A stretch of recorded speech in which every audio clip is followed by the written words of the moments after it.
ഒരുത്തിയെ കെട്ടി കൂടെ ഒരു മാസമെങ്കിലും കഴിഞ്ഞ് ഉടനെ തിരിച്ചു പോകണമെന്ന് കരുതി വന്നവനാ ഞാൻ. ഒരു മാസത്തേക്കാണെങ്കിൽ തൽക്കാലത്തെ കൊരണത്തിന് അഡ്ജസ്റ്റ് ചെയ്ത് തരാ. ചെറ്റത്രം പറയാടോ. അല്ലേലും തന്റെയൊക്കെ വായന ഇതല്ലേ പ്രതീക്ഷിക്കാവോ?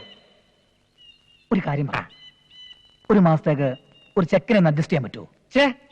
സാർ ഇത്രക്കാരനാണ് സ്വപ്നത്തിൽ പോലും വിചാരിച്ചിരുന്നില്ല. അതിനല്ലടോ, ഒരു പെണ്ണിനെ കെട്ടിക്കാൻ പറ്റിയ ചെക്കൻ.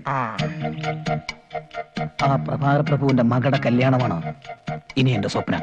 ഒരു കാരണത്തടിച്ചാൽ മറുകരണം കാണിച്ചു കൊടുക്കുന്ന സാക്ഷാൽ മഹാ ബലിയാണ് സാർ. ഞാൻ പറഞ്ഞ ചെക്കനെ കുറിച്ച് എനിക്ക് ഒത്തിരി സങ്കല്പങ്ങളുണ്ട്. സാറിന്റെ സങ്കല്പങ്ങൾ ഓരോന്നോരോന്ന് പറഞ്ഞാട്ടെ, ഞാൻ എഴുതിക്കൊള്ളാം. എഴുതിക്കോ. തെണ്ടിയിൽ തെണ്ടി, തെണ്ടിയിൽ തെണ്ടി, അതായത് അതെ. ദരിദ്രവാസിയിൽ ദരിദ്രവാസി, ദരിദ്രവാസിയിൽ ദരിദ്രവാസി, അതായത് ഡിഡി. തന്തയില്ലാത്തവനിൽ തന്തയില്ലാത്തവൻ, തന്തയില്ലാത്തവനിൽ തന്തയില്ലാത്ത, അതും ടിറ്റി. ചെറ്റയിൽ പരമചെറ്റ, ചെറ്റയിൽ പരമചെറ്റ, അത് CPC.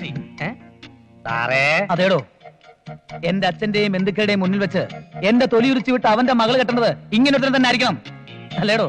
അങ്ങനെയും ആവാം. തനിക്ക് ഞാനൊരു 25,000 രൂപ തരും. അങ്ങനെയാണെങ്കിൽ ചെക്കന്റെ ക്വാളിഫിക്കേഷൻ കുറയും, എനിക്കത് പോരാ. പോരെ? പിന്നെ എനിക്കൊരു 50,000 രൂപ കിട്ടണം. അപ്പൊ മറക്കണ്ട, കള്ളുകുടിയൻ, പെണ്ണുപിടിയൻ, തല്ലുകൊള്ളി, താൻ തോന്നി.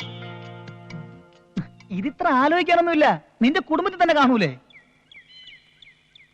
ഉണ്ട്, ഒരാളുണ്ട്, മച്ചാൻ, മാട്ടുപ്പെട്ടി മച്ചാൻ.